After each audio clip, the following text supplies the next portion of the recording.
ನಮಸ್ಕಾರ ಸ್ನೇಹಿತರೆ. ನಮ್ಮ ಸ್ಯಾಂಡಲ್ವುಡ್ನ ಭಾಷಾ ಅಭಿನಯ ಚಕ್ರವರ್ತಿ ಕಿಚ್ಚ ಸುದೀಪ್ ಅವರು ತಮ್ಮ ಅಮ್ಮನ ಹುಟ್ಟುಹಬ್ಬದ ನೆನಪಿಗೆ KSCF ಸಹಯೋಗದಲ್ಲಿ ಅಮ್ಮನ ಹೆಜ್ಜೆಗೆ ಹಸಿರು ಹೆಜ್ಜೆ ಎಂಬ ಸಾಲಿನೊಂದಿಗೆ ಹಸಿರು ಕ್ರಾಂತಿಯನ್ನು ಇಂದು ಆರಂಭಿಸಿದರು.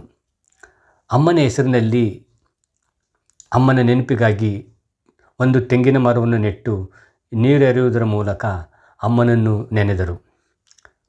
ನಂತರ ಮಾತನಾಡಿದ ಕಿಚ್ಚ ಸುದೀಪ್ ಅವರು, ಪ್ರತಿ ಮರಕ್ಕೂ ಒಂದು ಕತೆ ಇದೆ, ಈ ಮರವು ನನ್ನ ಅಮ್ಮನ ಕತೆ ಹೇಳಲಿ ಎಂದು ಹೇಳಿ ಜಗತ್ತಿಗೆ ಅಮ್ಮನ ಪ್ರೀತಿ ಸಾರಿದರು.